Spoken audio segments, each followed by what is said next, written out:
Hey guys, and welcome back to my channel, a little bit of everything with Erin.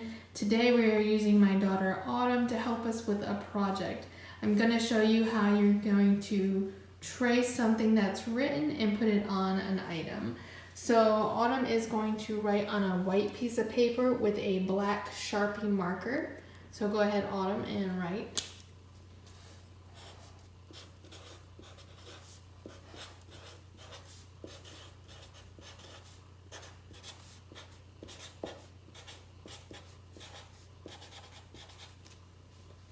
So she's gone ahead and wrote, "I love you, Dad," a heart, and she's written her name. So we are going to take a photo of this, and I'm going to use my cell phone, and then I will put my cell phone, attach that to my laptop, and download this photo. So let's go head over to the program to show you what to do next. Okay, so I've gone ahead and grabbed that image and I'm just going to bring it right into the program. We're going to zoom into the lettering so that you can see it better. We will go over to Trace Option and select Trace Area. We'll make a box around where Autumn wrote. Now anything that's yellow is what will be traced. You can manipulate this a little bit by using your threshold. So depending on how the lettering is, if you want it to be less attached, you would go with a lower number. If you want it to be thicker, you'd go with a higher number. 45 is the default.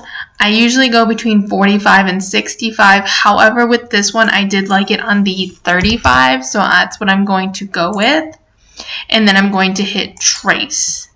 Now I can delete the picture in the background and you can see that the words that we traced are there. If we highlight those, we can color them in. And I'll just take the cut lines off so that you can see it. And we'll zoom in a little easier here. So now you can see it's just how she wrote it. And we can put that on a coffee mug. Now the way she wrote it, it will wrap around the cup a little funny. So to fix that, I'm going to put the cut lines back on and take the color off. I'm going to highlight that, right click, and hit release compound path. That released everything. So I'm going to make the heart and her name a compound path together, and then the rest a compound. Well, I think we're going to go like this.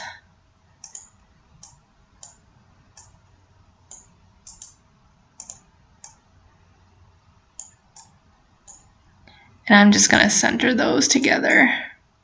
So this will be one side of the coffee mug. And then this will be the other side of the coffee mug. Now we'll just have to size those and cut them out. Usually with a coffee mug, I go about 2 by 3.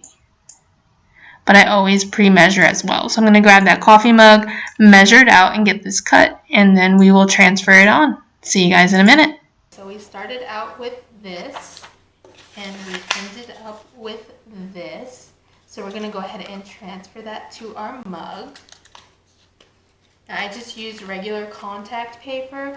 I purchased this in the kitchen section at Walmart.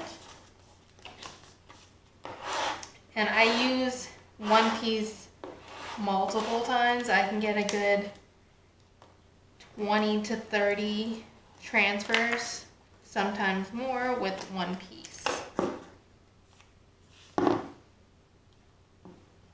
Now he's probably going to be holding the cup with this hand, so I'm going to put the front, the "I love you, Dad" part out so it can be seen.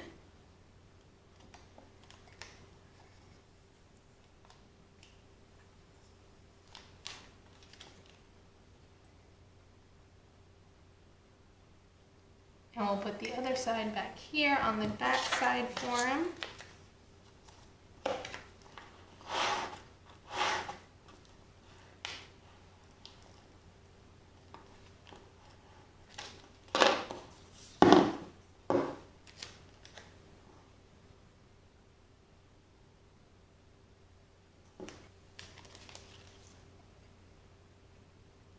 You don't have to seal this with anything. Just let it be for about 48 hours before you put any liquid in it or before you wipe it down, and that'll give the adhesive on the back of the vinyl enough time to adhere properly to the mug. So that came out really great. I'll get some better pictures. There's a lot of sunlight out today and it's kind of hitting the cup funny, so I'll get some pictures to put on the end there. But if you have any questions, feel free to leave a comment down below.